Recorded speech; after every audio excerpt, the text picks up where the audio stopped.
So this is my introduction to teaching you many of the basics of the pipeline through this all-in-one solution that's absolutely free. Yes, Unreal Engine is free. However, it's not as easily explained. DAZ Studio has been free for a long time. Well, since its beginning, as far as I know. And I've been a DAZ Studio user in one form or fashion since 2014, maybe even earlier than that. So, with that said, and I think it have been earlier than that, but this is their hub that you can download things from. It's called DAZ Central. And let me just give you a little bit of an explanation here. If we go to DAZ 3D, so this is the website, and free 3D software suite, meaning it is a collection of other things. It's all in one, but it can do a few different things, or at least it tries to. It does some things pretty well, and other things just doesn't do as well, or as fast, I should say. So let's take an overview of what this is so that we can have a much stronger understanding when we dive in. And because I think this is the most accessible way to get you started in 3D. All right, so if we take a look at this, there's a series of what are called bridges, which allows you to transfer things from objects from this software, objects, models, what have you, and export them a lot easier to other programs or to other apps, or however you want to put that in there. And so you have people and wearables, essentially characters and clothing that are already pre-made, animals and creatures. There's some places and things, animation and poses, so it can do some animation, and add-ons and resources. You can download it for free.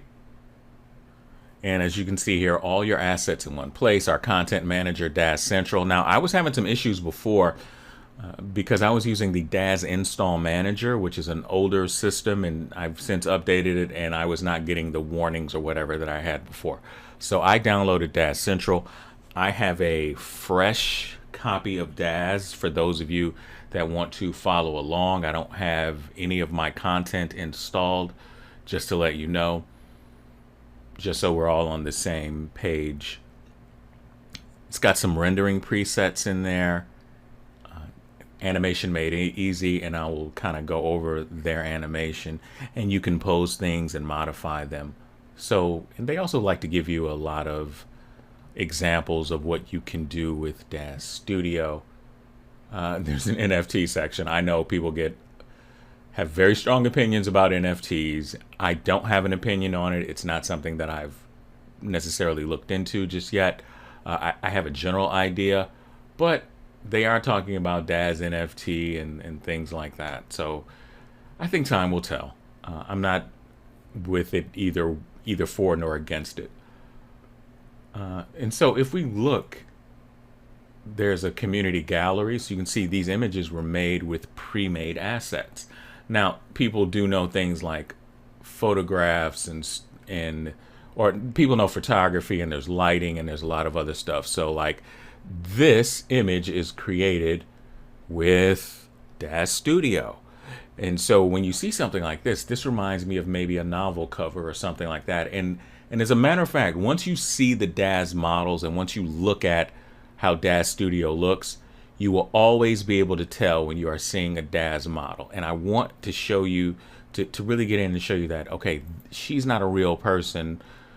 And this is also not really a digital painting. I think they probably put a filter over it and did some kind of painting.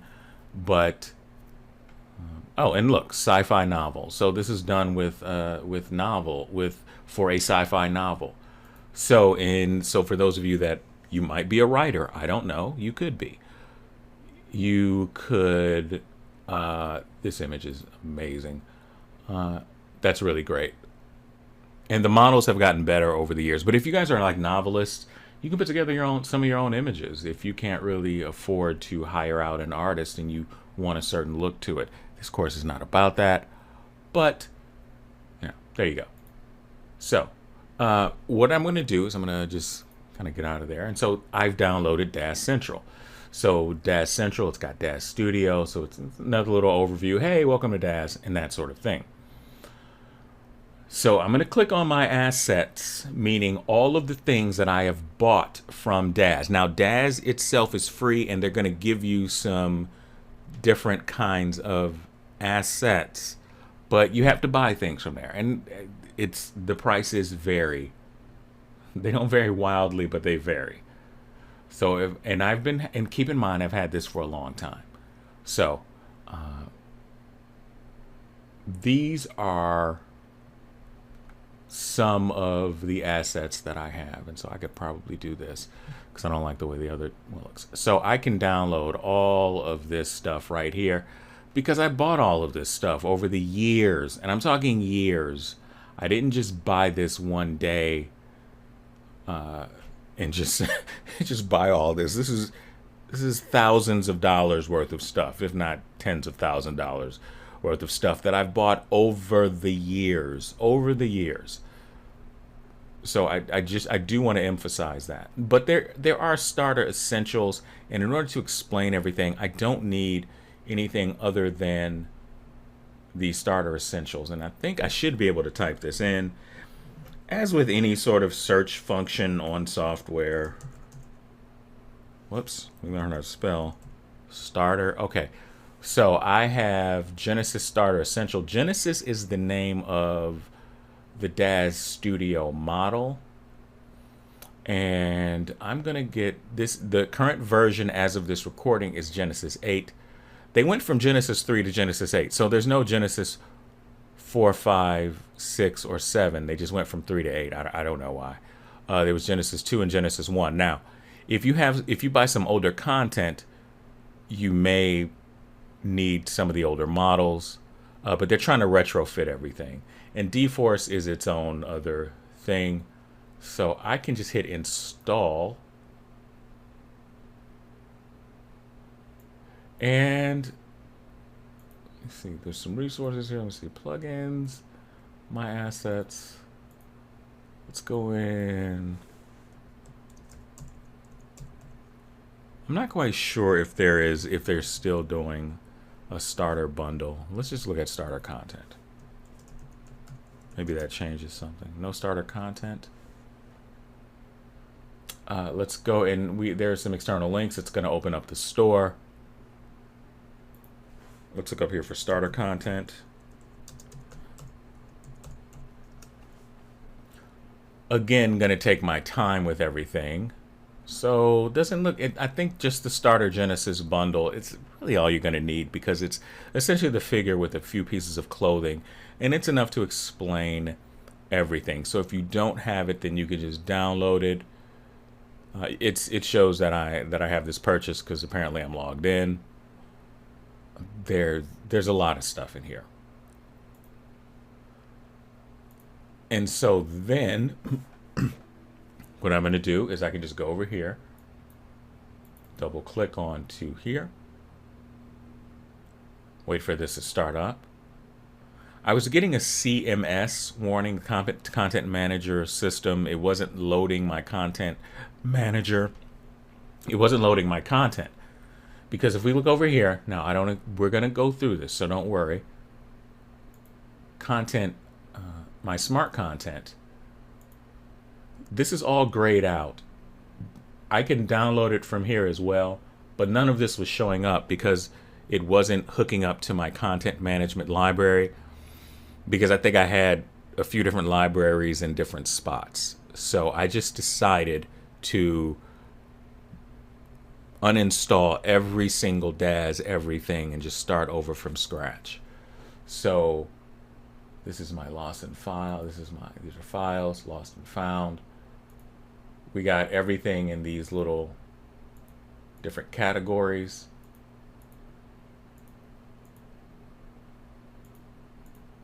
And under anatomy, now I have the stuff that is installed.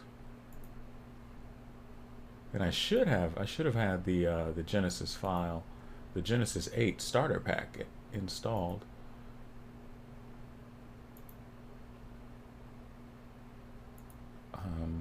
And by the way, I'm gonna close this out so you don't have to worry. I keep saying you don't have to worry, but I want you to see that 3D. This I understand a lot of the frustration because some of it is very much a lot of okay. I have this piece of software, but now I have to go ahead and now I have to go ahead and a file required by the okay, so check this out. So a file required by the resource interactive lesson cannot be found. Check that file is correctly installed. The missing file is provided by the following starter essentials. Okay, so I don't know why it wasn't downloading from there, but I'm going to double click onto this. And what this is doing, it's more than likely downloading from, it's accessing Genesis, the Genesis starter essentials, so that, and it's going to download. So you see right now it's at 4%. So I'm going to end this right here and I'm going to let this totally download. We'll pick this back up on the other side. So I have DAZ Studio opened up, and if you've never seen DAZ Studio and this is your first time, this can be super overwhelming. But the way this is set up is going to remind us very much of a lot of 3D programs.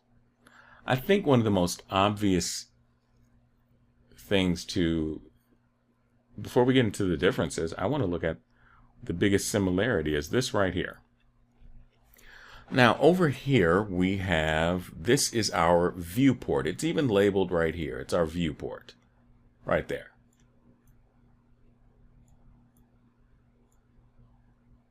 Let me go ahead and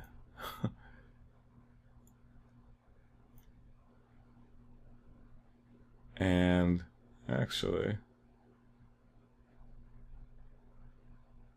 so now I've actually taken this down and rearranged the viewport in a way that I didn't want to, so I got to drag this out here. So let me see, where do I want to put this at? It's not going to go up there.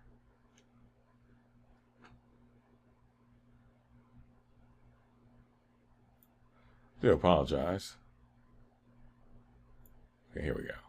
So I'm going to drag this out. So DAZ Studio isn't really, it's not that set up for you to arrange things like that, as you can see.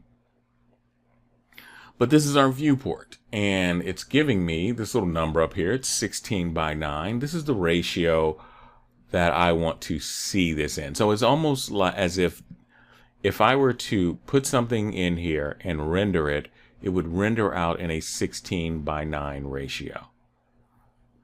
Down here we have a perspective grid, which I move this around. This is a representative of a ground plane.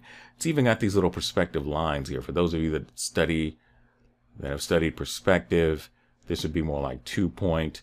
This would be kind of a 3-point. And putting this right in the middle, this would be like a 1-point perspective. Now, if you look, I was turning this with, normally this is referred to as, this is a navigation gizmo. And over here, you can see that these are clearly labeled. It even has the cube that's kind of turning with here. And you highlight this. This is letting you know that this is giving you the right view. Now it's the front view. We can turn this. I'm just clicking and dragging left. Now it's going to give us a perfect left view. Now it's going to give us a top view. But that really doesn't mean very much of anything, right? So what if we wanted to add something? So I'm going to go up here to create. And I want to add a very simple shape. And when something is very simple, it is primitive. So I'm going to add a very primitive shape. So I'm going to add, looks like I'm going to add I don't want to add a sphere. I want to add a cylinder. So I'm going to add a cylinder. I'm going to hit accept. Now I'm going to zoom out here, and we now can see that right here is a cylinder. Let's add something else. Let's create a new simple primitive shape, and let's add a cube. I'll hit accept, and there's our cube right there. So we have these two shapes that are very simple, they're very primitive, and so they are called primitives because they are very basic shapes. And many of you know you can make anything with very simple shapes. And so 2D and 3D are going to be very similar. Instead of you drawing out a cube to construct something and stacking cubes and interlocking them with cylinders, etc., you are going to, you would just do that with the cube and the cylinder respectively. Wow, that sounded really formal, didn't it? So these are primitive shapes, and there are a few different primitive shapes.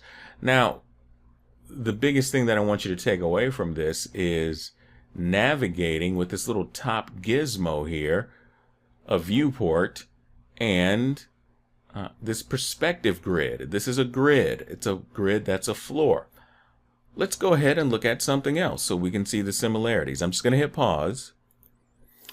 And so this is it's an older version of Blender because I did download the new one, but this is my 3.0. So the thing about Blender is that you can just download newer versions. It won't get rid of your older version of Blender because this is version, you can have more than one version of Blender. But let's take a look at what's going on here. Look at this. This is a viewport. Now up here it says layout. It's just giving you, these are little tabs up here. But look, here's a grid. And I'm turning this around with this little gizmo here, except this one says Z, X, Y. There's negative X, there's negative Z. And so this is essentially the same thing. It just looks a bit different. So now if I want to add Shift A, and I want to add a cube, well then let's take a look at this. If I hit this X button, is it going to snap to this? Yeah, it does. It is snapping in what's called orthographic view. If I go Y, well then that's kind of the left side. X is back to front, negative Y is on the other side. And then I could just drag this and put this right back into perspective. This is a primitive.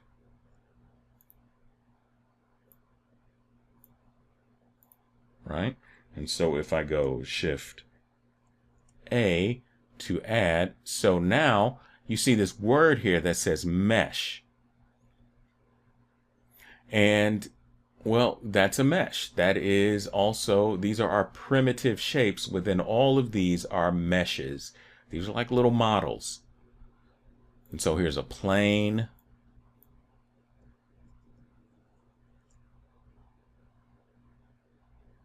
There's an icosphere. Kind of looks like a 50-sided Dungeons and Dragons dice.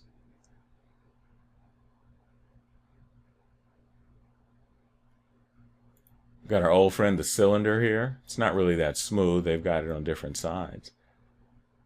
They got it multiple sides. But this is the exact same thing that you saw in DAZ Studio. We have, these are the similar components. This has our viewport with our grid, and you can see that grid just extends way back there. That is extending like all the way back. So we can have different views of this. And to close this out, I just want to show you something else here. So this is ZBrush, and I got to update ZBrush.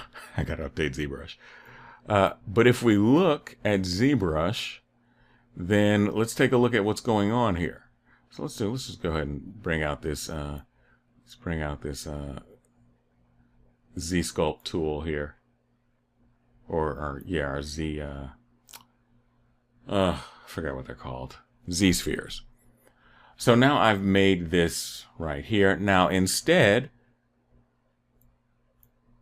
So we got a little something here, but since ZBrush is more of a sculpting tool, then we have this little head that gives you the same capability.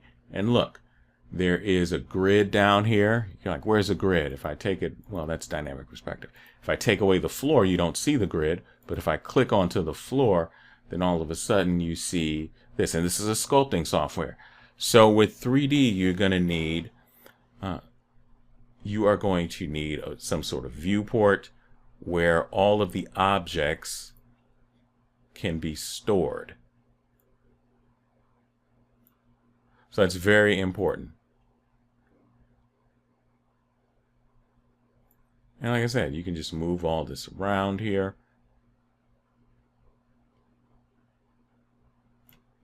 So that's the first thing that that I want to show you is the viewport. So we're starting to demystify this. You know that if it's a 3D model, it's going to have a viewport. It's going to have some little way of moving around here. It has some sort of little mechanism there. And it's usually going to have a grid that's going to give us some kind of perspective to show us which direction the model or the scene or the prop is in. All right, that is a viewport. So I'm going to see you in the next video. So we are looking at a model. So this model is just a pretty basic mannequin there.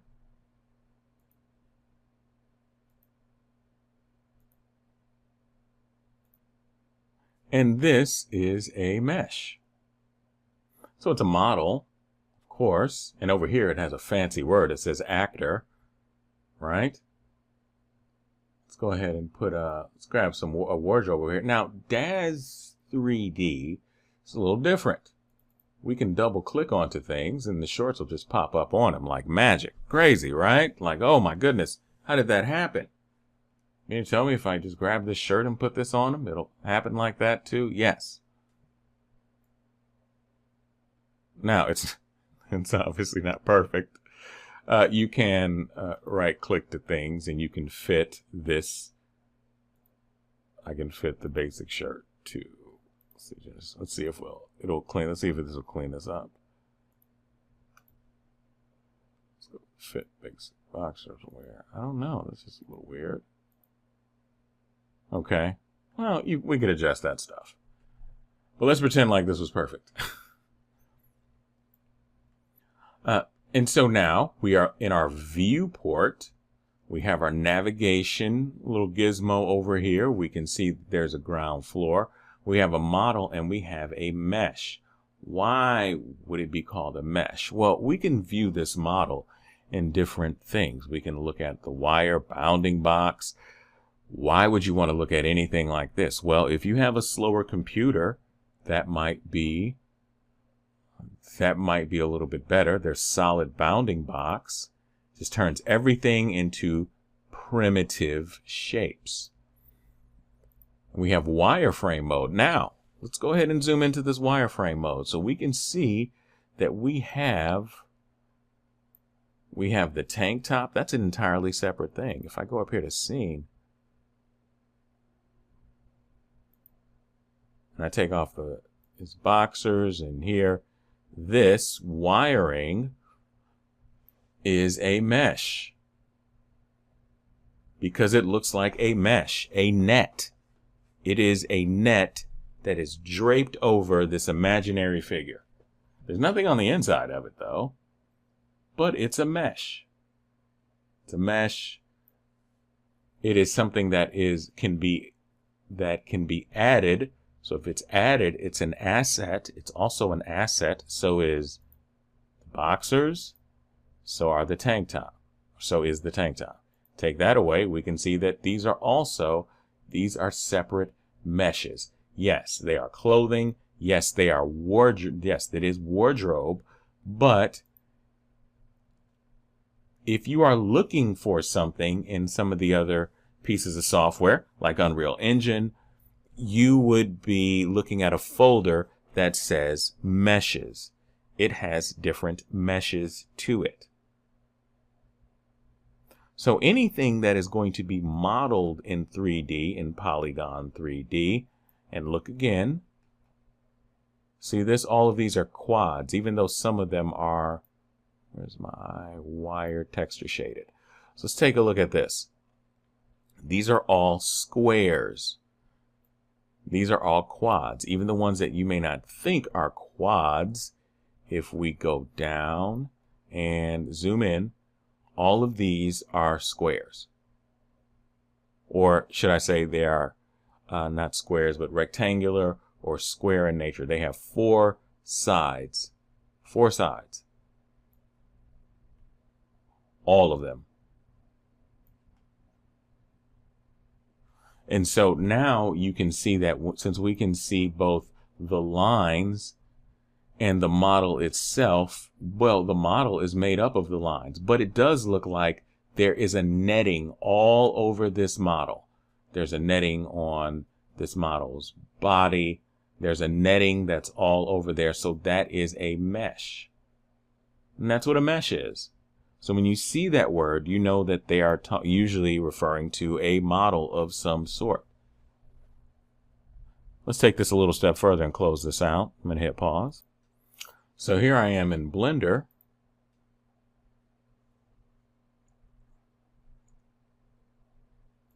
We'll take a look at this. This looks like a terrain. This is a piece of terrain. And yes, that's exactly what it is. It's meant to be a piece of terrain. This is also a mesh because if I hit Shift A, you see this, it says add, and I have mesh. Planes, cubes, circles, icospheres, UV spheres, and so on. There's grid, there's a monkey, which is named Suzanne. It's Blender's mascot. This is a landscape. This is Archimesh. So this is a architectural mesh that is part of Blender. It's bolt, discombobulator, rock generator. We can add some rocks. Take that out of there. So we got a rock over there. But if we go up to edit mode, well, this is a really dense mesh, right? And I made, when I made the little vector, the points there, I made them really huge. But if we zoom in, you can see that there is this netting around there.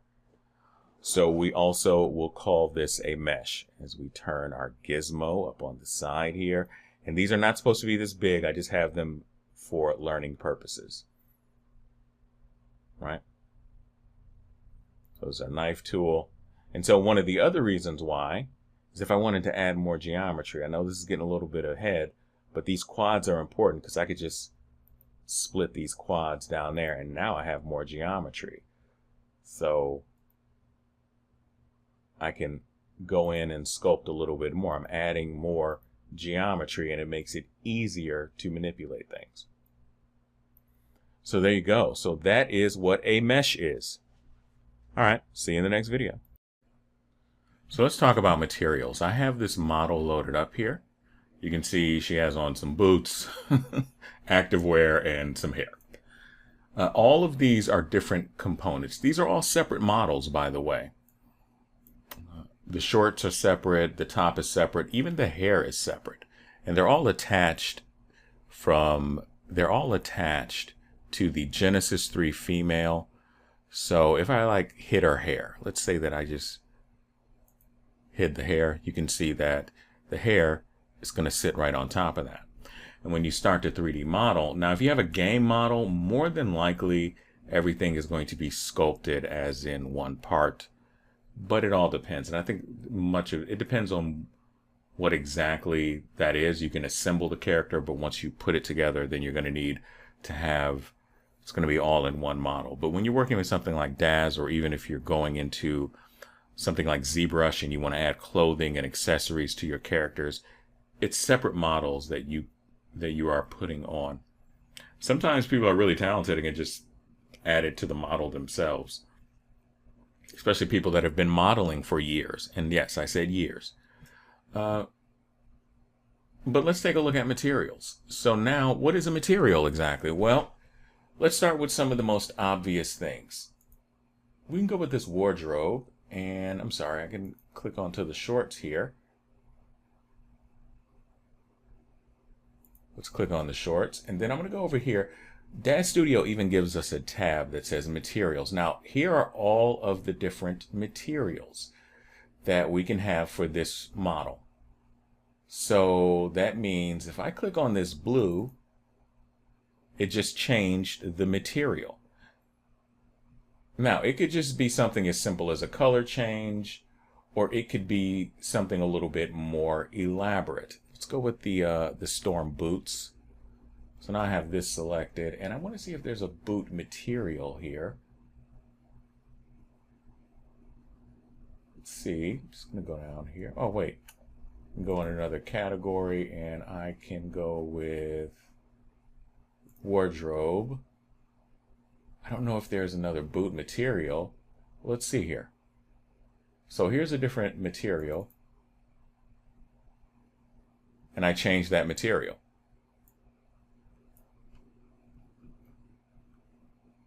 So if we zoom in here, we can see that I have an entirely different material onto these boots. Now, if I clicked on this glove material, what would happen? Well, not much. Right? So the materials are really going to be attached to this. So here we got these other boots right here. This is another material for the boots, because someone took the time out to take apart this model and they made a map for the material. Now so what are the surfaces here? And we can always change the material with certain things. You could change, so look here where it says like velvet color, velvet strength. You could change a lot of things with materials, and there are entire pieces of software that will allow you to create materials. So if I went ahead and grabbed hair, now the thing about DAZ 3D, not everything is going to be compatible with, let's go with hair. No, wait, actually I'm going to take the hair and I will go with hair materials. So this blue, it should have worked. Let's see here.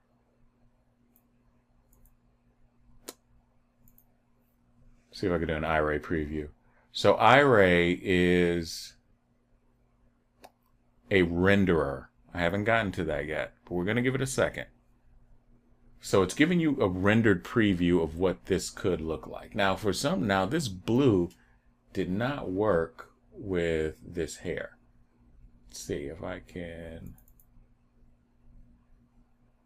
It changed it subtly. It didn't really change it a lot. Saw a little bit of a change here. So, okay, so that changed it a lot more. And so that is what a material is. There's skin materials as well. Not really not that great skin materials, but let's see if we can do, it says Gene All materials. I don't know if it's going to do it or not. Oh, wait, I got to grab the Genesis female figure. So back to materials, I'm going to go to skin. Let's see if this will change. Well, actually, I don't think it did very much of anything. Because I think that was already on Gene. But that is what a material is. We can go a little bit more with materials. And let's go ahead and I'm going to hit pause. So I got this little cube here. And we have a base color. It's a material. But what if I want to change it to something? Let's try and change it to this blue. And I hit OK. Well, that was a material. I just did a color change. And so let's go ahead. I want to choose the NVIDIA iRay. It shouldn't be that much to. So now I have this. I have a material on here. This iRay, or I'm sorry, the color that is a material. So these are different dials that you can use to control your materials. And I'm going to have, well, obviously there's a section on materials. But if I bring up, so right here where it says whoops. where it says where did it go? I messed up. Uh, right here where it says, where's Metallic at? There it is. So it's on 0. So if I bring this up, I'm trying to make it look more metal. So let's bring this all the way up so we can have this look. It looks a little bit more metal than it was before. Right? So, and we got some other settings under here. Glossy reflectivity. Let's see if we can bring that up. See what happens. Not really that much of a change.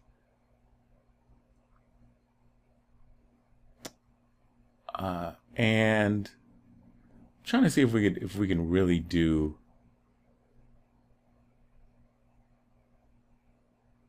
well, our glossy color. We could affect that, but I don't want to get too deep into. I want to have its own. I want to really go in for. So also this says PBR, which is physically based renderer, which essentially means it looks more real in a much easier way. So back in the day, people had to have all of these different rendering recipes, as they were called, and it was super complex because computers were not as fast as they are. Now pretty much everything that I see is PBR rendering, which means rocks are going to react to your lights like a rock would. A shiny car would react like a shiny car should react. Let me show you. I'm just going to hit pause so I don't have to wait and load things. Okay, so I just downloaded this car that I have. I'm going to click onto this and I just hit delete. That's all I did. Now you're probably like, what is this tone mapper options, environment options? DAZ Studio now, when you import certain things, it's giving you some light rendering options. Let's go with, it's our default car. Importing files. Let's just hit OK. It's been a while since I did this. Let's go back to texture shaded.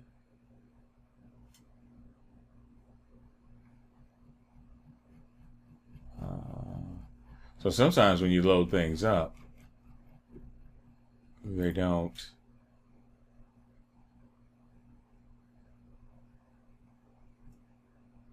Let's try this again.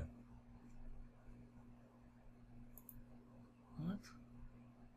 Select an item from the scene. Oh, okay. I think I'm not loading in the model. Let's see. Am I not doing something right here? Hold on. I'm going to hit pause. This is the kind of stuff that you go through. Okay. So I figured out what was going on. So I was hitting default because I'm thinking that's the model itself. What down here, you have to put on predator. Like I had to literally click on this is the main model and all the rest of this are options. All right. So let's go and hit NVIDIA iRay. So now we can see that that is here. If I went ahead and painted this,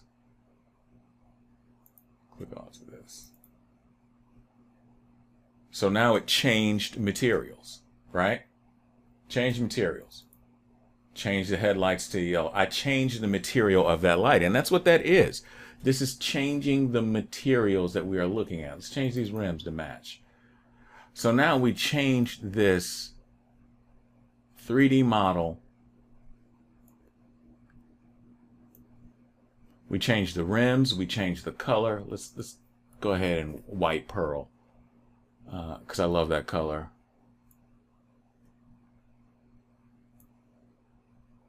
And you see how shiny that is reacting to the light, reacting to the environment. So this is what a material is. We can put these different materials on things, and that's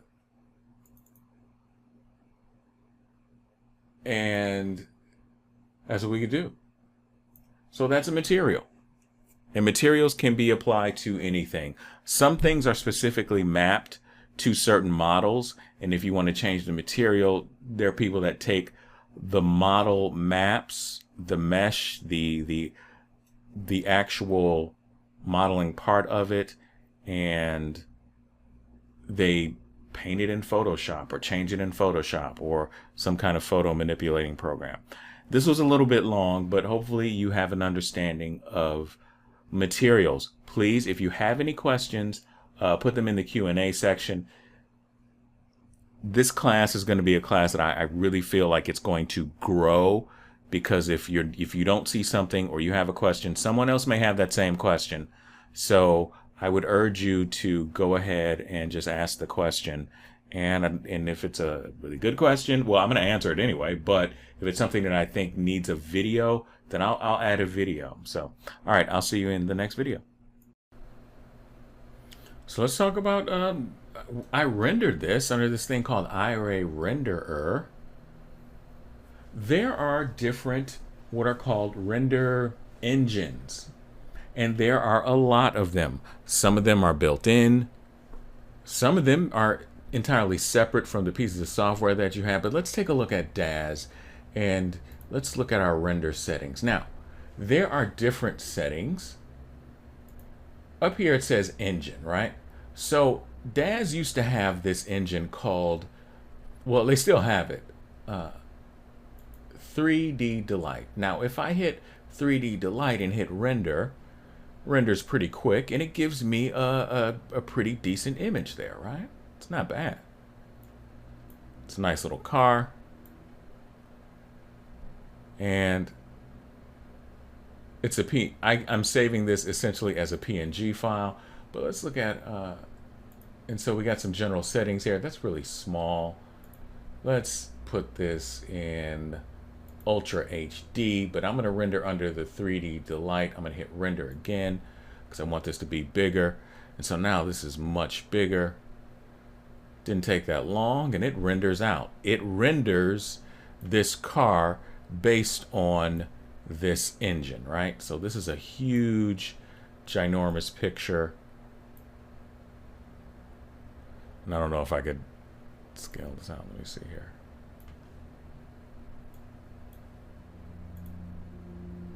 So you can see this is a pretty big image, right? That's a pretty big image. And so that is this took the information from the 3D model, all of the information from the materials, and it rendered this out. Now, this was the old way, but if we look at that, let's change the rendering. That was a little bit too big, I think, right? Let's look at this.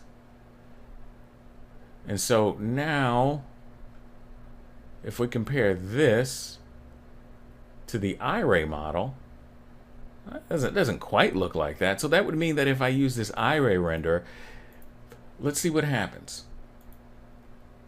So there's some other ones over here, but let's just compare this to the NVIDIA iRay. Now you're going to need an NVIDIA card for the iRay to work. Let's hit render. And if I click over to Studio, so it's going in iterations. And this is actually a lot quicker than I thought it was going to be. My goodness. So it's at 84%. Now it's at 94%.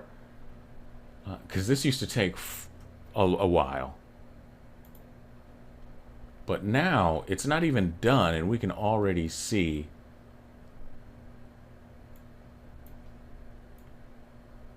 this is given. And the other thing about iRay has given us this preview. So now this looks like this.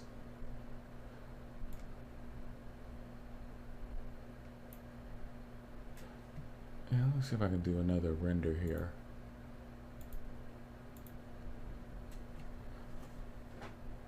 So we got this, comparatively speaking. So we got these two versions right here. So if you look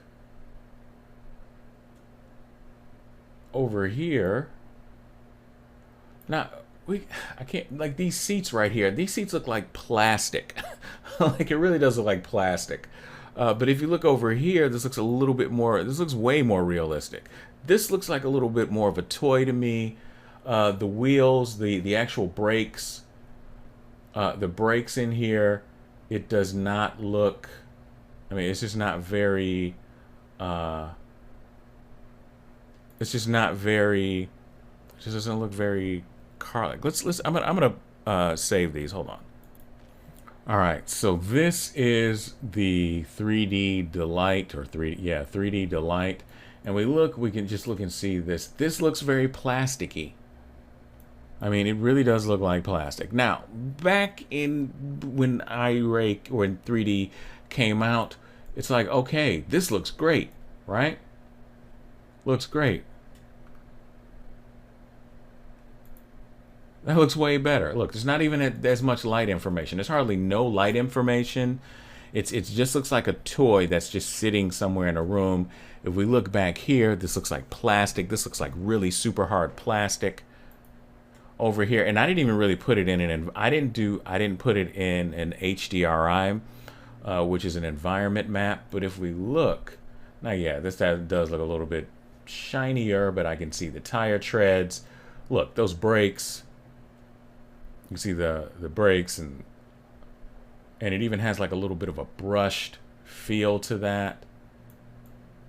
This white part is blown out a little bit because I didn't make any adjustments, but the seats still look a little plasticky. They just do. And I also think this is an older model, but this does look way better than that. There's that. And keep in mind that that was supposed to be black. This is supposed to be a black car. Now, this showed up pretty well, but this had a lot of light information to it. But you can see there's like little reflections. So there's like little reflections like it's sitting in an environment. Not here. This right here almost looks like there's like a little building in the background, because it pretty much is. It's got reflecting from the sunlight. So that's the power of a renderer. And let me show you really quick some options out there. Okay, so iRay, that's what we used in DAZ. iRay has its own renderer, and it comes with DAZ. It's an extension in something like Character Creator or the Reallusion software. You can add on iRay. And so iRay is a separate renderer. Also, there is Octane, which is another renderer. And all of these in different things, like Blender has Cycles renderer, and I'm drawing a blank now. Blender has other, well, let's just open up Blender so that I can remember. And then Pixar also, you can buy Pixar's renderer. It's called RenderMan. It's, as you could tell, let's see, so it says get RenderMan. Get a quote today, so it ain't cheap. But it is there, right? And so let's see what we got here. You can get a free trip. You can rent it. Let's see what happens if you buy it. 12-month maintenance plan is €700. So this is this does not mean, so I got DAZ that has a renderer in it, but if I typed in Blender Cycles render, and so Blender has its own renderer.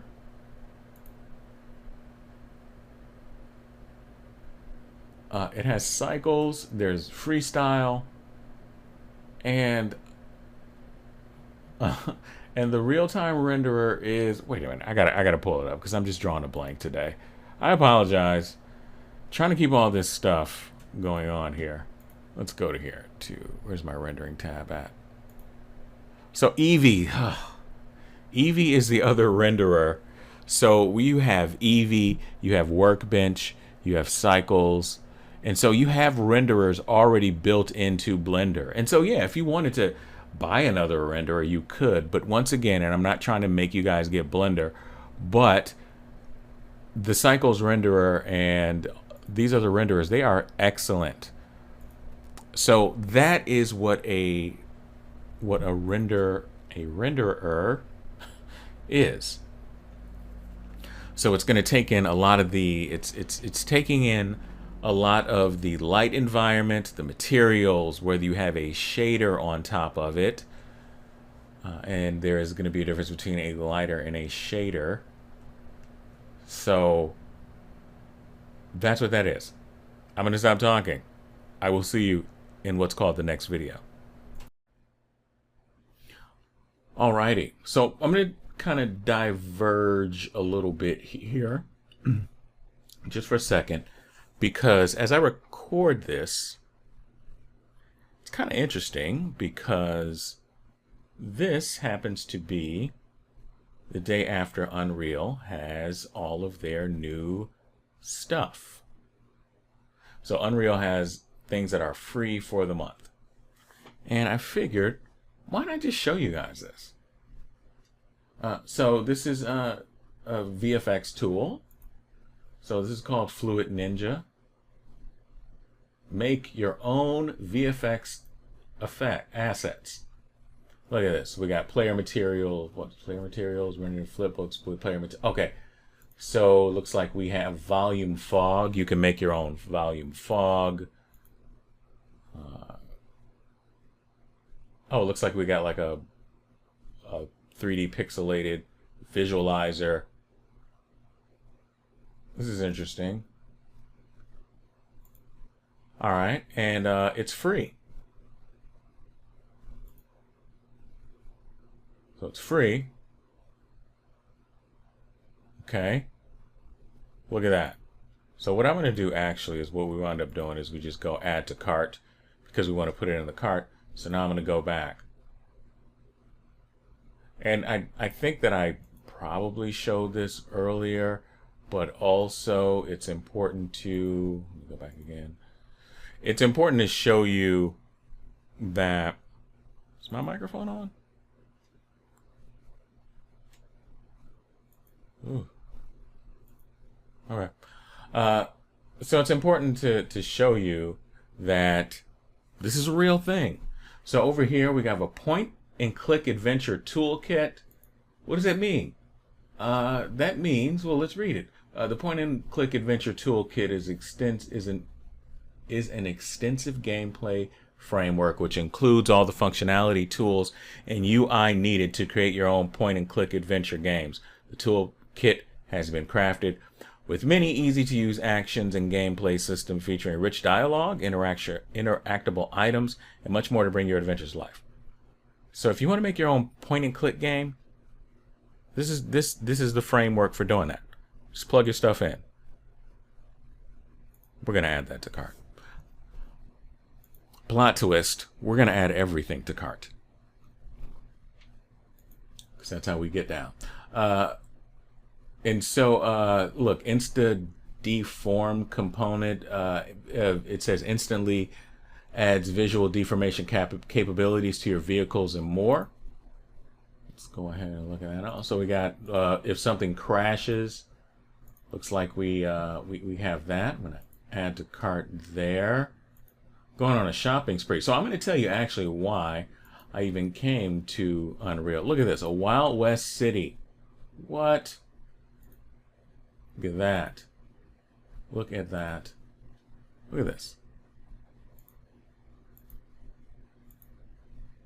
What? Of course we're going to add that to cart. Now, this is not just about you watching me shop. And here's a turn-based RPG template. Look at this. It's free, so you can make your own turn-based RPG, just like whatever that ubiquitous video game is that every YouTuber seems to be promoting. I know what it is. I just don't want to say it because I don't need to do that. So I'm going to go back and then I'm going to go to my cart. Look at this. We're going to go to checkout. So in case you think so, I'm going to place the order. I think I did this before, but I want to show you again. Because I'm wondering, as I'm getting ready to teach you what a shader is there a toon shader for Unreal Engine? Now, I know that they have them there. Oh, look. Cell shader. Let's see. Let's take a look. Let's see what this looks like here.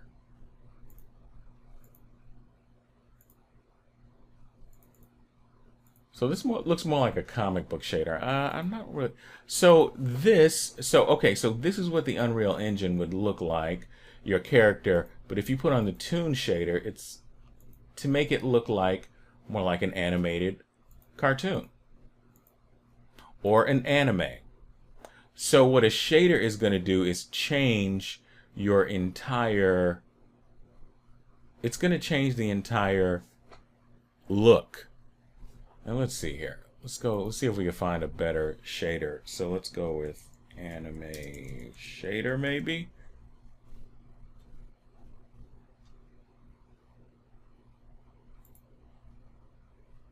These are kind of older. There doesn't seem to be anything really new here, but I at least wanted to try and check. So let's try with cell shader. So the look that we are going for,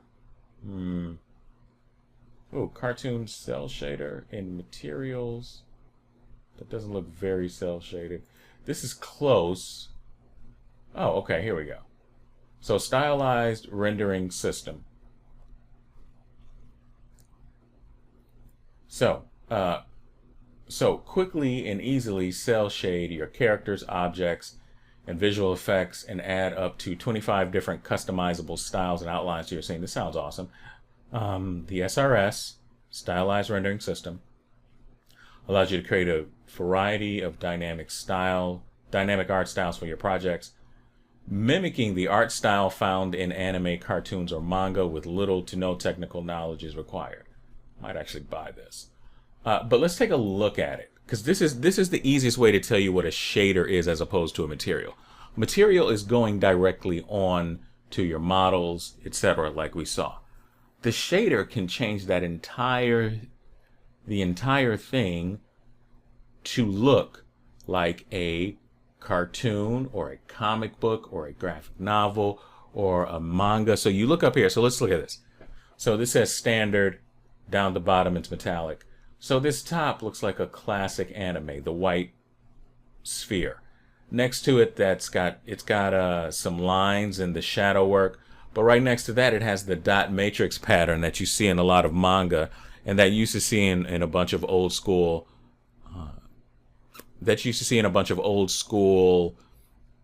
Comic books from back in the day when they were still on newsprint. And right next to it, this bright one is a little bit more of a modern anime look, a little bit more detailed. And so we can see right here the characters. So now, when you guys see some of the anime that's on Netflix, these are 3D models, but what you are seeing, and I want to show you some other. So look at this. So this particular shadow, or this particular toon shader, if we look at the one on the left, it has all the toon shading to it. It casts shadows, but it also gives you this black outline. So a lot of the 3D anime that you see, like I said, on Netflix, and if you're watching Crunchyroll, if you notice that, oh, this looks kind of 3D, and I know that some anime fans don't particularly like that, but if you don't, but the one thing that anime has been doing for years now is having 3D backgrounds with 2D art. And you can use a combination of both materials so there's all kinds of things that you can do with this. This is actually a pretty cool shader. I am going to heart this because I want to save it, because it might go on sale. Don't tell anybody I said that. But let me just show you something. So I'm going to hit pause real quick. All right, so in Unity, there's also a game, and there is also a toon shader. You can have these. They have these in. Sorry, let me pull that up there. I'm not accepting any cookies. How dare you? But check this out. So this is also a shader. It is changing the look of your game. If you want to have a game that looks like it's sketched, then you can do that. You can also do this in Blender, and we're going to make a simple, when we get to a section on going deeper into it, one of the things I want to do, you're going to download Blender. Don't worry, you're not going to have to do it just yet, but you are going to download, and I'm gonna show you how to make your own very simple anime style shader so that you can have a much better understanding of it. And I just wanted to show you these in real time that are real examples of it. Because as some of you know who are already my students, I don't like to be vague in anything. I like to tell you things specifically and step by step. So I figured the best way of doing this was to actually show you. And one more thing I'm going to close out with. All right, so just to drive this home, this is from a 2006 movie called Renaissance, and it's originally a French language film. I have not seen this since 2006. But the way that this animated film looks, these are 3D models, and it's a noir film, and this obviously has a very Sin City style shader for all my comic book fans out there. And yes, the movie is from a comic book. This has a shader on it. There are without a doubt shaders on this. It's part material, it's 2D mixed with 3D, everything to match. There's some sort of shader that they used for Arcane. Sorry, draw another blank there. So there's a shader for that to make it look painted.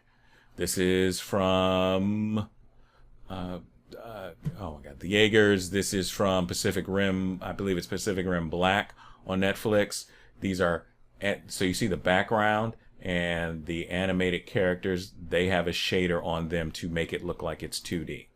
Same thing with Ultraman and Voltron. There are 2D.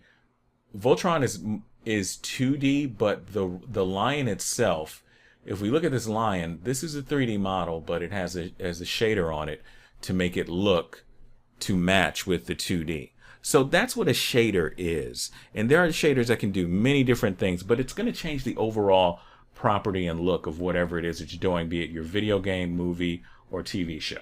All right, I'll see you guys in the next video.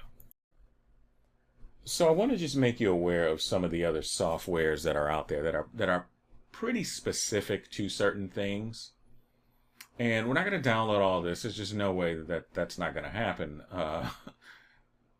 Some of them can be very expensive. And the reason why I'm doing this is to not scare you off of 3D, but sometimes all of it is overwhelming, and there seemed to be, at least before I knew anything, there seemed to be this sense that everybody's buying all this expensive software, and you need all of this stuff in order to make anything or to be taken seriously as a 3D artist.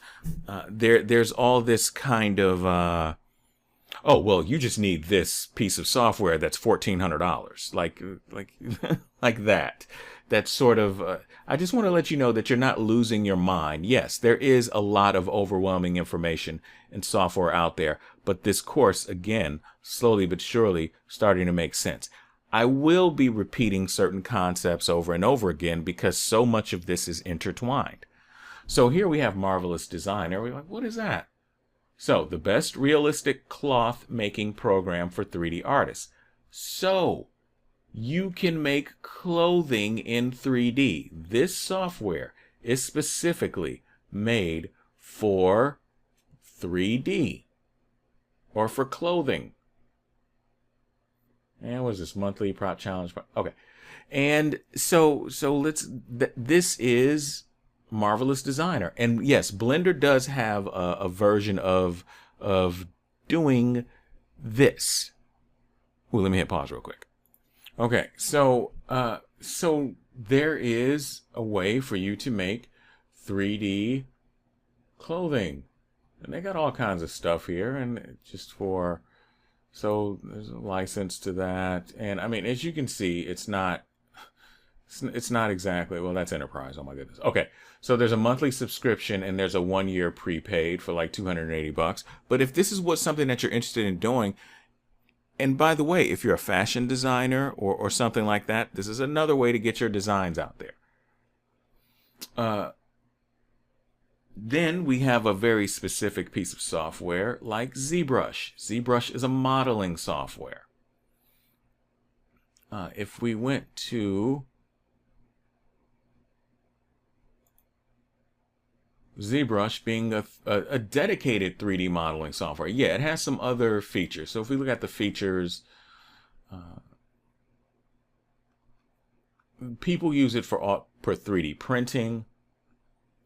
Now they got capabilities for hard surface modeling. I just downloaded, if you see in the corner, I just had to download the newer version of it. All kinds of things, all kinds of ways. Quick access to XMD Toolbox, that's interesting. So there is ZBrush. In ZBrush, it does say not secure. I don't know why. I really don't know why. It is a little bit disturbing, but because I don't want to show any of my personal info, but I do want to show you this because ZBrush is $700 or $800. But there is also ZBrush Core Mini. There used to be Sculptress. They put Sculptress into ZBrush itself. There are different versions of ZBrush. I think they're still doing the ZBrush Core, but this is ZBrush Core Mini. And the cool thing about it is that you get all these brushes. You get a symmetry tool. You get base meshes. I'm going to go through what all that is. There's a viewer mode. Whoa, looks like you can ZPR projects. You can save them as their own proprietary ZPR files. And it's 100% free. Now it's limited, but it's free. And it's a great way to get your feet wet. So there's also, now I know that there's Unity game engine, and I've never downloaded Godot, but there are plenty of tutorials on Godot. It is a game engine. You can do 2D or 3D. And if we go under the features tab, this is an open source piece of software. You can animate things, you can script. Those of you that like that sort of thing. Scares me though. But there are specific other engines out there that are, most game engines at this point are free. There is Unreal. I think CryEngine is also free. And so that is interesting to know. If you don't want to, for whatever reason, if you don't want to download Unreal, because you may have an older computer and it may be too big for you, or you may not meet the minimum system requirements. And this is Reallusion, which has some very specific pieces of software. So I want to look at this in particular, because right here is the character creation system. Now, yes, you can sculpt a 3D character if you want to, but if you just want to create characters that look like this, it's just a series of slides. Now, I have Character Creator 3, they're on Character Creator 4. Character Creator 3, it kept giving me this message where I had to go and I'll open up this for you, but there's face capture. There's all kinds of little slides here. There are modeling morphs. You can take a picture of a photograph and turn it into a 3D model. And so this is and it works with all of these different softwares. So you don't have to sit there and sculpt everything like you would have had to do before. If you want to create a bunch of characters or some really horrific characters, sorry about that. If those of you that are faint of heart, I do apologize. I didn't know that was going to pop up. It's just, I mean, you can make a monster essentially, or a woman with, or some skeleton sort of, not skeleton, some sort of fish scaled, skinned woman for a game or whatever. And they give you a free trial too. So there's also specific motion capture software. Like there's flat out different sort of things that will allow you to do motion capture. That's a very, very specific thing. So you can do your animation, you do that for movies if you're making a 3D film. And this is just one of them. There's many different companies. Now, we also have probably I think it's the most popular VFX software. It is Houdini. So Houdini, this is used in films and TV shows and all kinds of things, but it says a node-based workflow. So those are nodes. These are nodes. They are little boxes that you connect to other boxes to get different results. And they are everywhere. And it says intuitive. I'm just laughing because I'm looking at this and it says intuitive, artist-friendly tools. While the nodes are what makes Houdini unique and give it power, yes, there are lots of viewport and shelf tools that allow blah, blah, blah.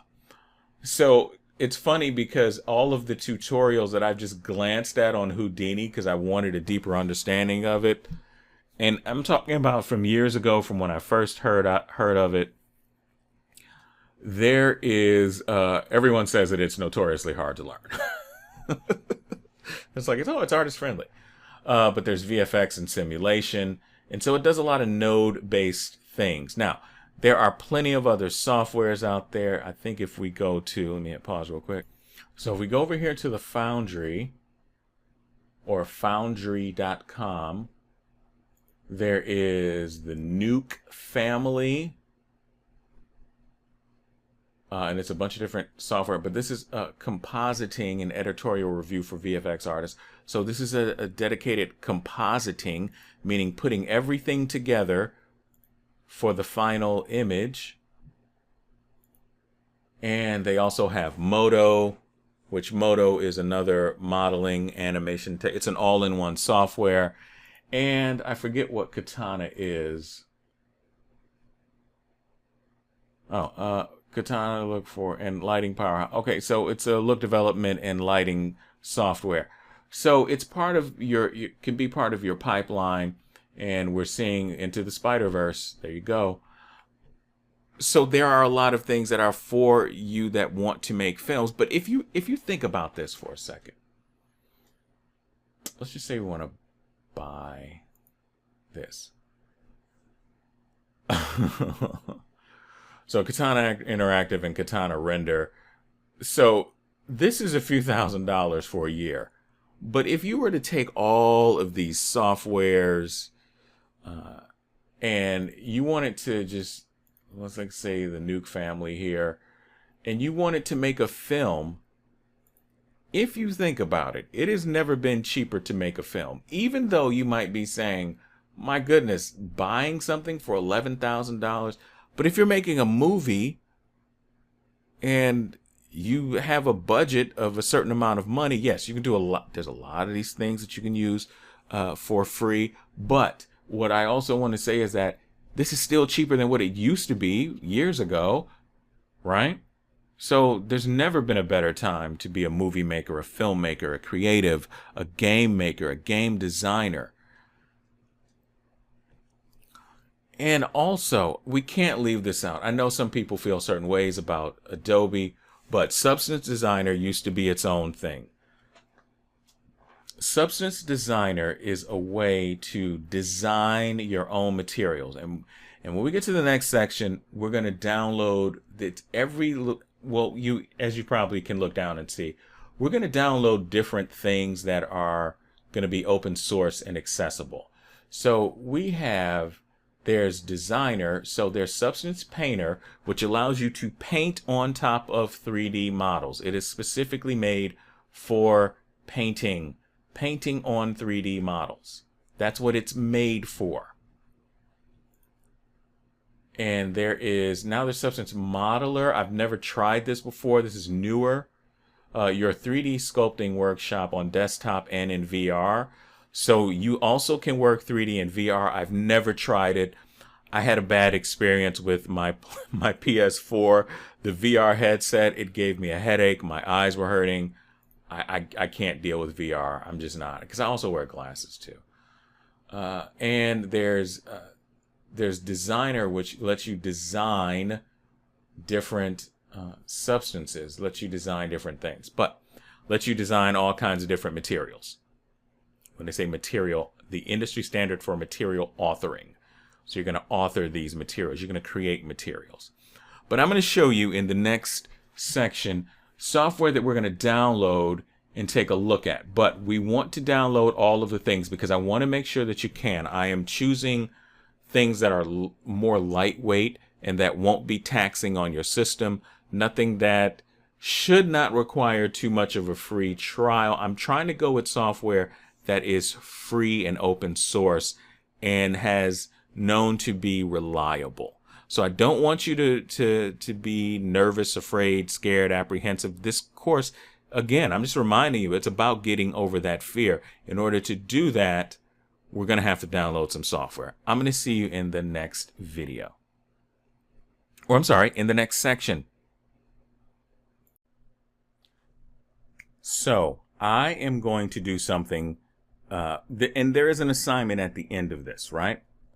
But I want to walk you through this because this is really important. This can be something that will stop you from downloading a piece of software. And I'm on Unreal Engine. This is the hardware and software specifications.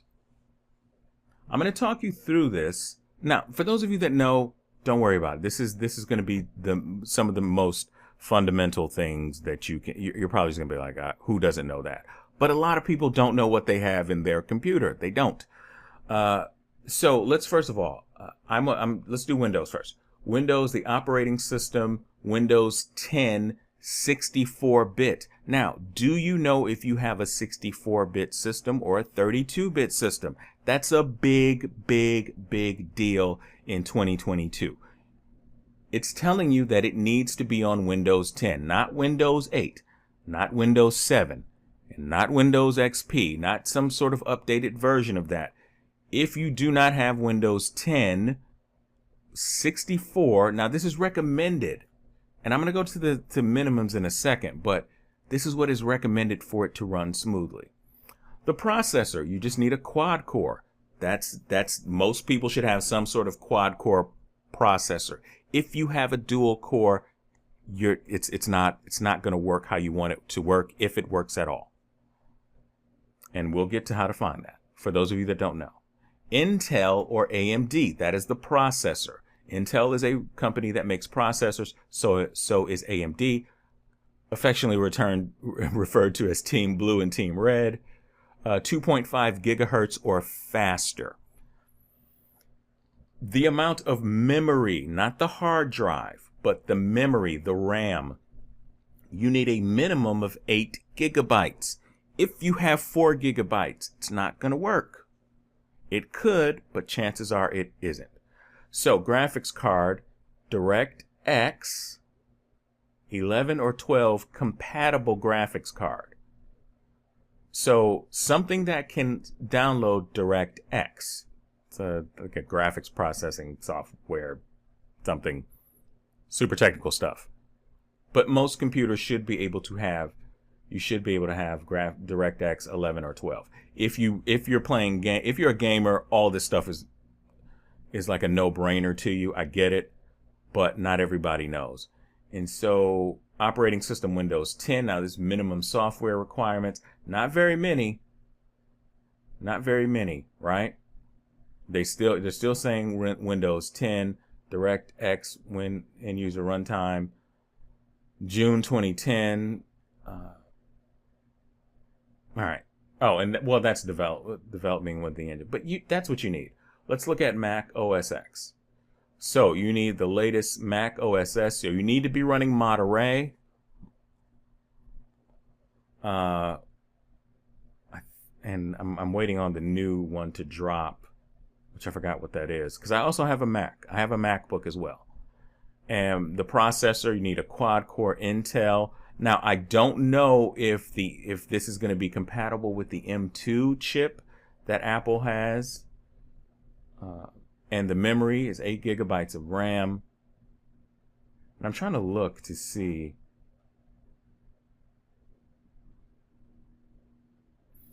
It should be fine with the M2 chip, but I don't know. Don't quote me on that. And Linux, I'm not a Linux operator, but the operating system, Ubuntu 20. I know a little bit about Linux, but not that much. So, warning, as of Unreal Engine 5, it's not compatible with Unreal Engine. This will be a fixed feature in a future release. So in 5.0, well, I guess it's just might be a no-go for right now. As of this recording, always check back. And Linux people are, you guys are way smarter than me, so, so you're gonna know. You're gonna know. So if I look at this, so I'm gonna compare this to what I actually have on what my actual PC is.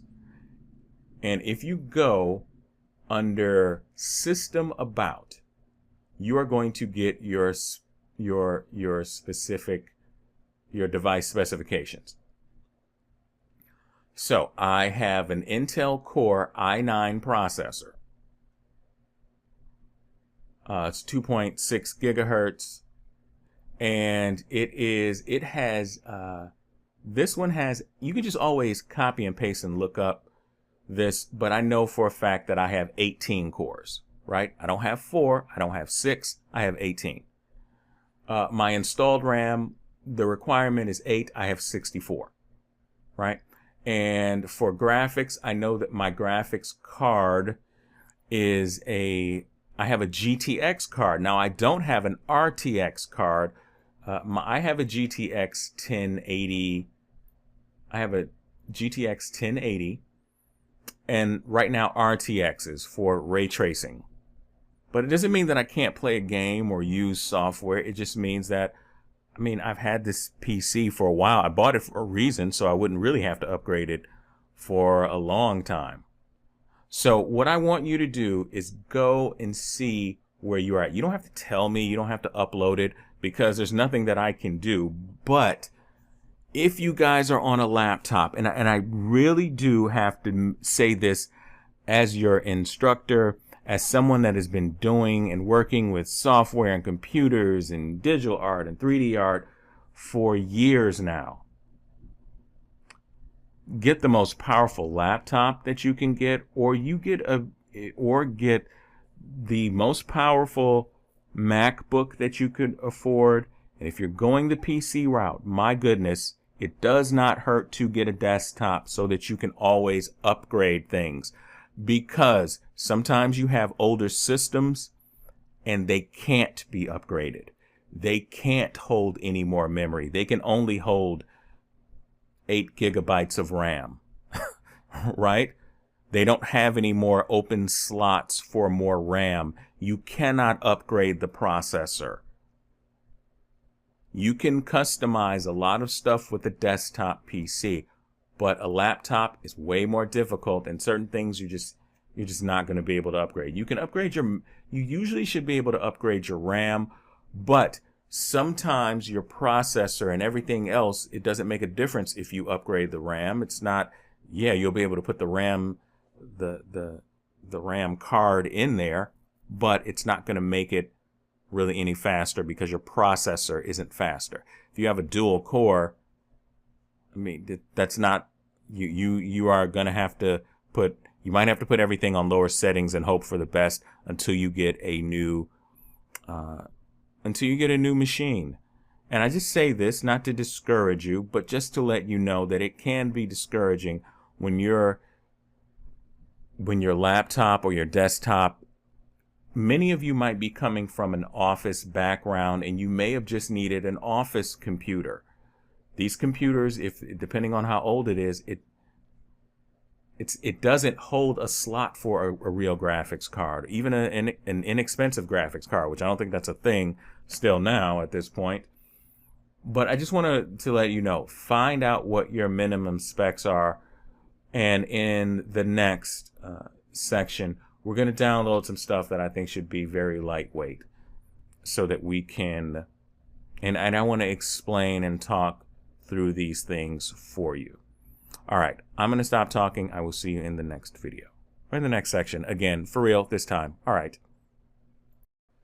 So I figured I'd start this section off by showing you a site that can be very helpful for you.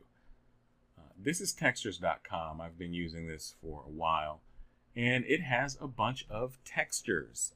There's regular over here. You got regular photos, and there are textures. So if I go to brick, this is a repeatable brick. These are repeatable brick textures that you can download. Yes, you have to sign in, but you get 15 free points or whatever. And just to start out, this is probably one of the more reliable. Not that other sites aren't reliable, but this is just the one that I use, and so this is the one that I would be recommending. Yes, there is pricing. You guys are going to make something. You have 1,000 credits per month for $14, and free. I've had free for years because I don't use it very often. Just to let you know, textures.com is a really fantastic site. So the other thing about textures, it used to just be the textures themselves, but there are also now 3D objects that you can download, which this didn't happen before. So, and what we got 3D ornaments. We've got a cool Art Deco set there, a nice Baroque set. Oh, but I haven't seen a lot of these stuff, so this is great. Celtic, we have Byzantine, we have China. This is fantastic. Egyptian, is that really Egyptian? It looks sort of Egyptian. Gothic, there's some things I'm not seeing that should be there. Greco, isn't? Wait, hold on. Is that Greco wrong? I know a little bit about architecture, so I'm just trying to look at certain things. Anyway, but there's a lot of stuff that's here. There are some 3D scans of different things. And you can download these to different degrees. It could be 8K, it could be 2K, it could be, and I do want to go over things like that and give you some of my thoughts. PBR materials, physically based rendered materials, overlays. I'm not sure. Oh, okay, so that's interesting. And they also have HDRI spheres, which I'm going to explain HDRIs, so do not worry. I keep saying that a lot, don't I? That's weird. Like you're worried or something. And I don't know what this graphic design. I've not seen this. Okay, graphic designs. Okay, I guess. And so but I mostly, when I used this site, it was mostly for this kind of stuff. But it was really mostly for the textures. So that's interesting. Now, there are, so Polyhaven, which appears to be another site like this. So it has more textures. So that's a nice little rock texture right there. It also has HDRI maps. And so an HDRI map, you can put it into your scene and it makes the 3D model interact as if from the light from the picture. So instead of you manually setting up lights, then it will react like it is in this environment. It is using all of the light information from a panoramic photograph, right? From a panoramic photograph. It's using this, and if you put your 3D model in there, then it's going to react like that. We also have HDRI Hub, which you can get some free HDRI skies. They got space. And there's some other stuff in here. So that's not a bad one. And the last one that I want to show you guys is Sketchfab. And so Sketchfab is a depository of models. And you can see we got a lot of stuff in here that you can, much of it is for sale. If we put buy 3D models, like we click onto this, I don't know if this is for sale. You could download it. It lets you know if you can use it for commercial. And all of that. And lots of people use Sketchfab. And so we see right here, we have ourselves a nice little, this is a nice little medieval style house. It has, wow, it has a brick laid timber frame. This is called timber framing. When you see this, when it is not of this material, then it would be usually referred to as wattle and daub. So that's what those buildings, those medieval buildings look like. We have a lot of other things here. We have a nice little, it's like a mausoleum or something like that.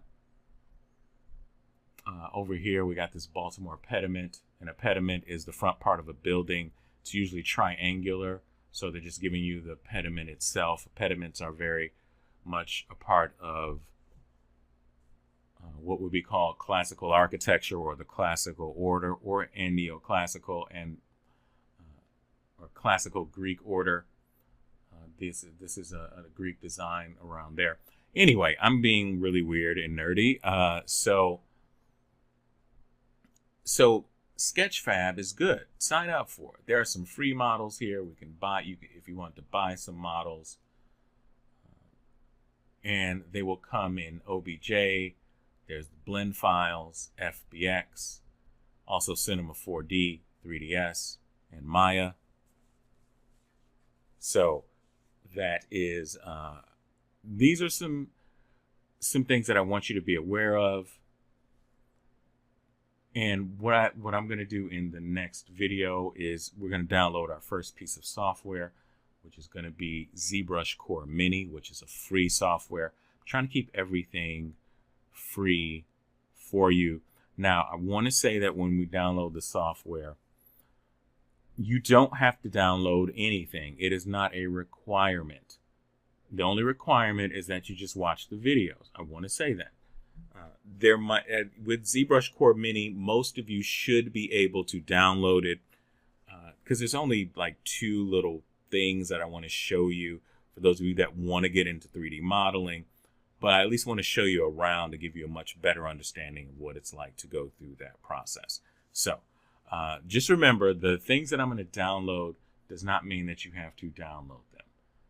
So I will see you in... First things first, let us download a copy of ZBrush Core Mini. Now, if you go to zbrushcore.com/mini, you should see something that looks like this as of this recording in July of 2022. That's when I'm recording this. So we're going to go down here, and it's going to say blah, blah, blah, download, and it's got all this stuff in it. It's wonderful. Get started. So we are going to get started, and then you're going to see this again. It's going to say jump or, join here. And now it's please log in or register. Now, I am already registered because I have an actual copy of regular ZBrush. Now, for me, this, because this is a free product, there's no license key for ZBrush Core Mini. It will simply activate with your Pixelogic ID, so you need to have a Pixelogic ID. And again, I don't know what the future holds now that they've been bought out by somebody else, but they did give me the update, so I have no reason to doubt it. If you already have another product, ZBrush Family, activated on the computer, it will simply run without activation. So we're just going to download ZBrush Core Mini. I thought I downloaded it, which was kind of weird, but I guess I did not. Hold on one second.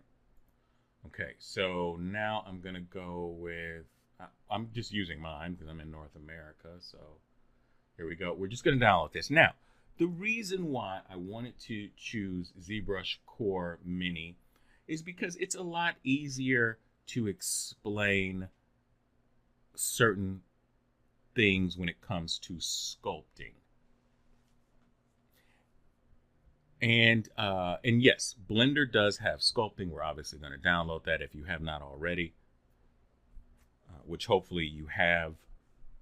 But we're going to use, because I do want to show you, or to at least talk you through certain things when it comes to, for those of you that are going to be interested in getting into digital sculpting, I do think that this is one of the better softwares that are 3D to use.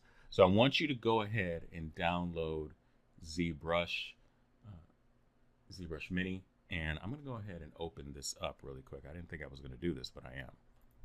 Okay, so I am not the smartest person in the world. All these little icons that I have at the bottom of my screen, I don't know if I have my whole screen showing, but I literally put the ZBrush Core Mini icon when I had it because I couldn't find it. I kept trying. Yeah. So there's a lot of stuff here you can download. I'm just gonna, I hit OK for everything, and it gives you this weird little old school, gives you this really strange old school little floppy. So this is ZBrush Core Mini, and this can teach us a lot of stuff about, I'm going to use this to teach you guys about poly count, sculpting, and so many other things, a little bit about sculpting materials, and I want to give you some insight and my thoughts on things. And there's one particular exercise when we get to our digital sculpting section that I'm going to show you guys. Now, I want to preface this by saying that if you are going to digital sculpt, you cannot do it with a mouse. I know some people, oh, you could probably do it. I know. Look, your hand will be on fire. I know I probably said this before, but like doing this, we could probably do that a few times, but right now, my hands hurt now. Just to let you know, giving you full disclosure, I am a bit older, I'm in my late 40s, but I'm telling to those of you who are in your 20s and your 30s, and some of you probably in your late teens, don't try to sculpt with a mouse. You're going to hurt your hand. I'm pretty confident in saying, please don't do that. But we're going to take a look at ZBrush Core and some of the features and the capabilities to help you get a greater understanding that you would be able to. I want to talk about the things that you will be able to apply to almost any sculpting program, because for the most part, Blender is going to give you a lot of sculpting capabilities. So I just wanted to let you know that. So that's what I want you to do. I want you to download ZBrush Core Mini. If you try and play around with it, you're just probably going to wind up doing stuff like this. So I just want to, I'm going to give you a little bit more than that. So don't worry. All right. I will see you in the next video, or we download our next video. So if you go to boundingboxsoftware.com, well, you'll get this and this. Ooh, it's Materialize, Spectacle, and Smatter. It's coming someday. But if you click on Materialize, we're going to download this because materials are important. I've mentioned them before, and this is an excellent tool for you to, for me to talk you through certain things when it comes to materials. You'll hear height maps, bump maps. What is this? What is metallic? What is smoothness? What does this mean? This is probably the best way to do this. So Materialize, it's an open source piece of software. You can download it from GitHub, or I can download this here and here. Now, in step 2, you extract the Materialize zip somewhere. It does not need special permission to write the files, not in program files. So if you extract it, right now you can just put it on your desktop or just put it in your, wherever you want to put it at. Does not make any difference. The thing about Materialize that I've used it before, when I updated to Windows 11, I also did some spring cleaning. I think I might have deleted it. Well, I obviously did, but I've used this before. And the second thing that I do when I'm looking at a piece of software, I go to YouTube and I try to figure out, hey, is anybody else using this software? Right? That's what I do. So, and if someone's using it, then great. And if there are some tutorials on it, even better.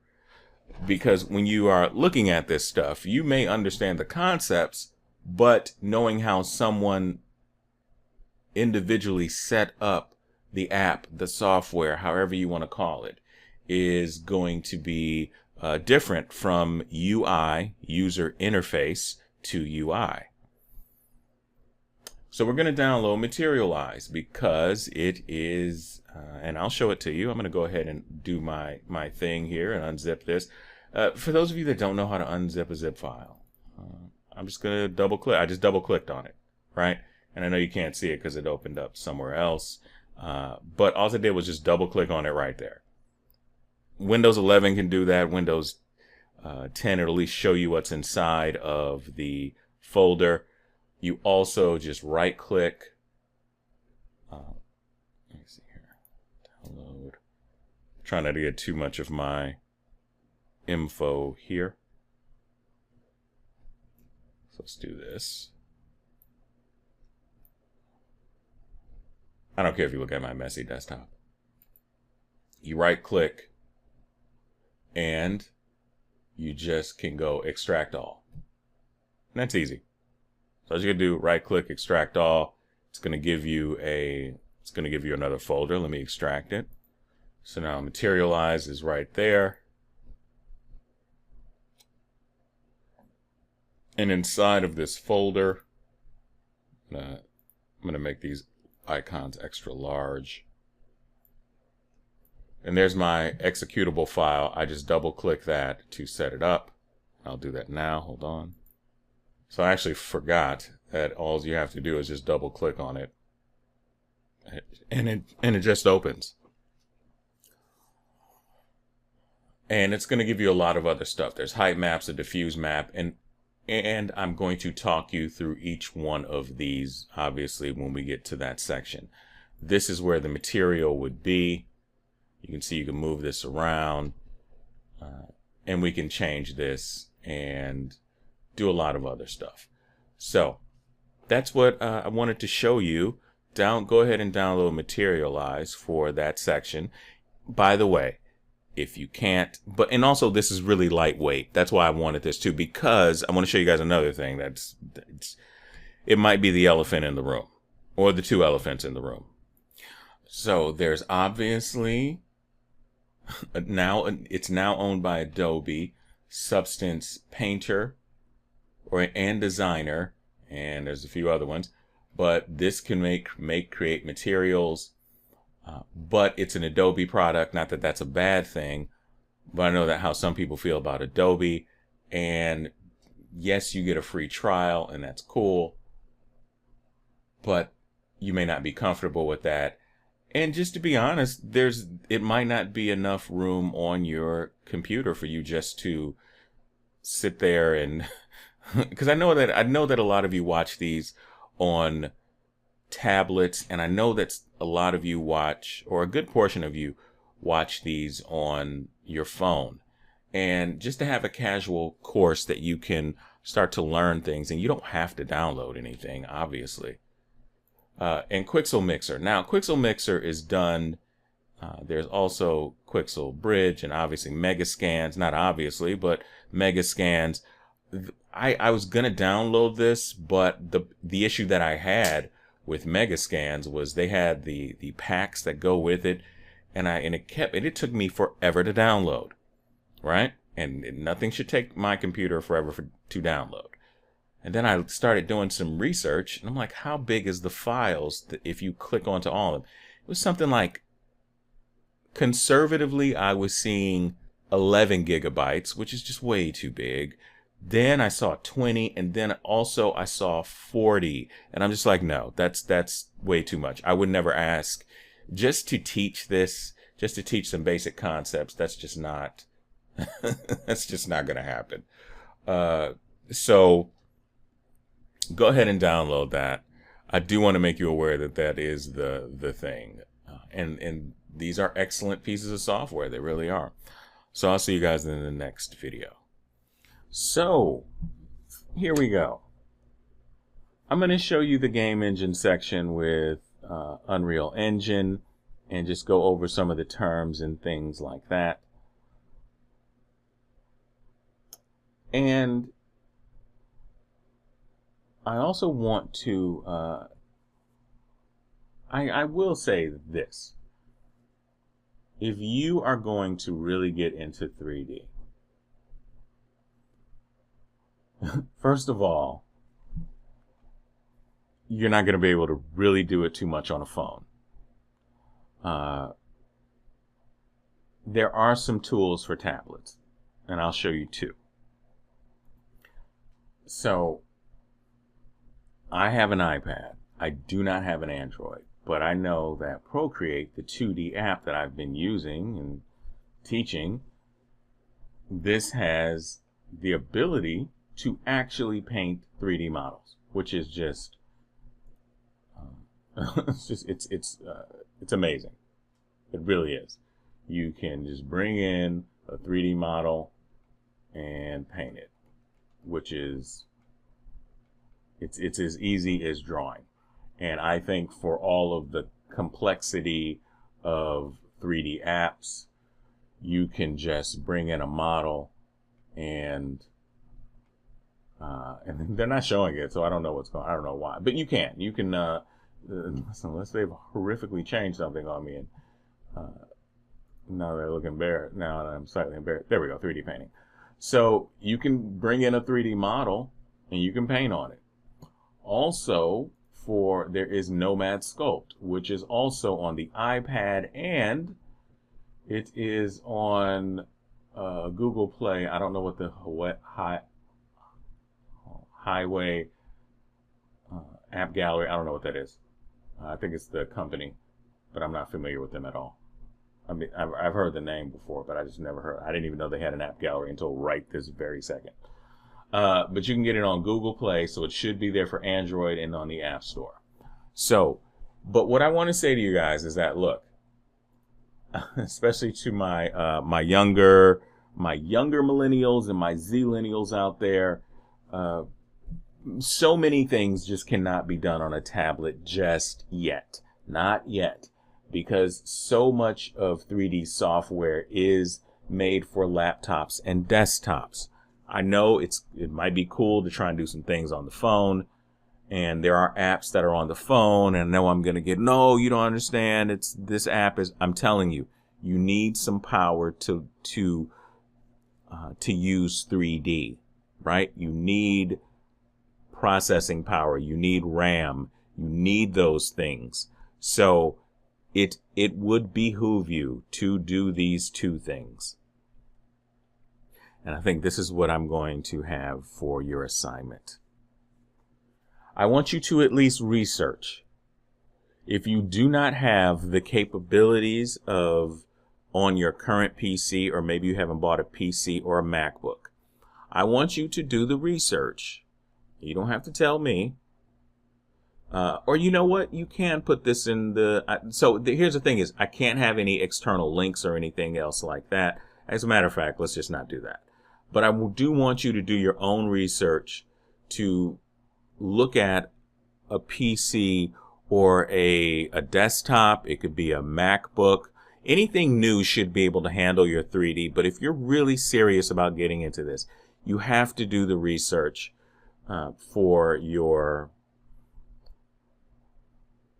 PC. And if you are going to get into 3D sculpting, you are going to absolutely need a tablet. There's just, I don't see, there's just not a realistic way of you doing this with a mouse, doing any sort of sculpting with a mouse. And here's the other thing. I'm going to show you guys something really quick. Okay, so here I am on Amazon. Now, there are two different kinds of tablets. The first thing that you have to do is figure out what is within your budget. This is so important. If $300 is outside of your budget, then that's okay. Then you look at this one, that's $199. There are these. The very first tablet I ever had looked something like this, and it was a Wacom Bamboo that looked exactly like this. That was the very first tablet I have, and these tablets work fine. This is an XP pen. I am actually talking to you on a XP or sitting in front of an XP pen tablet. I also have a Wacom tablet. I used to have a Dell I still have a Dell Canvas. The Dell Canvas, it is, having the biggest tablet is not always the best thing, in my opinion, because you're sitting right up on a computer screen. You want to protect your eyes, you want to take breaks and all this.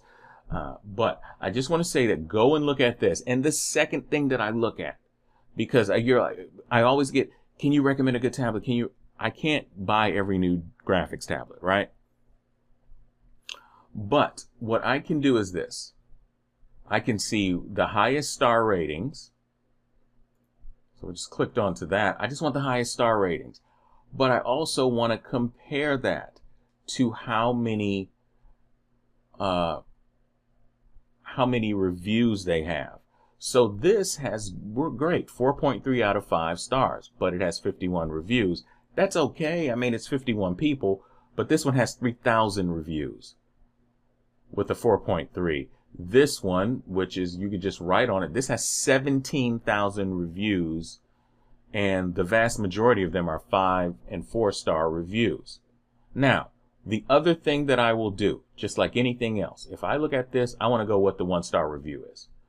Company doesn't care about it. Okay, that's anecdotal. That means nothing to me. Too small to be effective. Now, this is an important one. Poor customer support. Ooh, okay.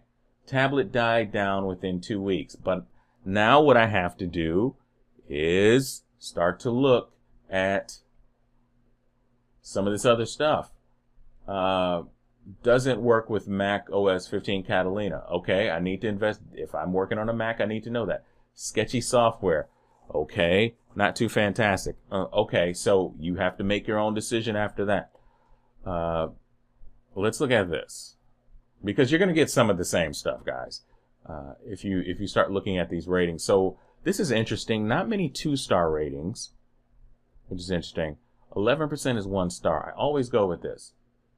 And this is in Spanish. I can read Spanish, but the tablet, I think it's the precision. So it's basically talking about the precision, what it looks like. So okay, this is this is 1, one, as opposed to how many reviews did we have here? And I don't have, out of 51, that's not bad. I mean, 1 out of 51, actually not bad. But I want to go ahead and look at this other one.